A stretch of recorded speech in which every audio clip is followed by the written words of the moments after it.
So I'm doing my longer review on the Elvis biopic, and like I said in my shorter review, I did really enjoy this movie. I thought it was very well done. It did feel a lot different compared to other biopic films.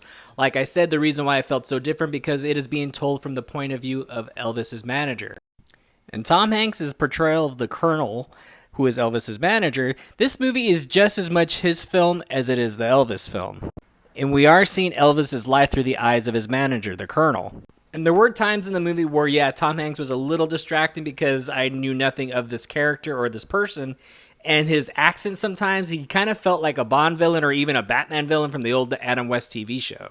In the movie where I thought he was like, all right, Mr. Bond, I'm going to get you now. Eugene Butler did an amazing job as his portrayal of Elvis, and he really felt more like Elvis as he got older.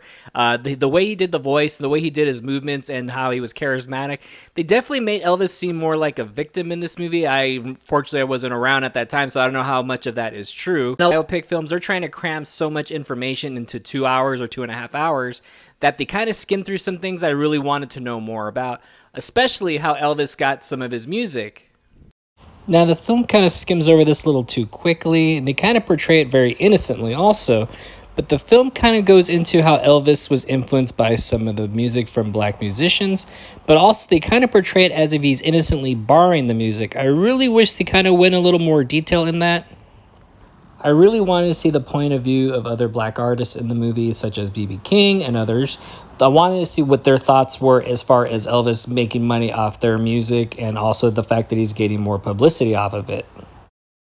Something else I wanted to see more of was actually the relationship between Elvis and B.B. King because they seemed to be really great friends. And also Elvis seemed more comfortable and more at home when he was with his friend B.B. King at the bars in Memphis. Especially like when other icons were introduced in the film like Little Richard. Alton Mason did a great job as portraying Little Richard. And Kelvin Harrison did a great job as B.B. King. I really wanted to see more of that because the way the movie portrays it, it really felt like those are some of the best moments in Elvis's life and also the moments where he felt the most safe and more at home. And also, I really wanted to know about his relationship between him and B.B. King as they both got older. There were moments, like I said, where Tom Hanks' performance kind of took me out, and also moments in the film where they introduced modern-day music, and it kind of threw me off and kind of took me out, but luckily those moments were far in between. Overall, I really enjoyed this movie, and I really want to know, like, what were B.B. King's thoughts? What were Little Richard's thoughts when all this stuff was going down back in the day? Guess we'll never know. Maybe there's a book. I don't know. If you know, let me know. I'm giving this movie a B+.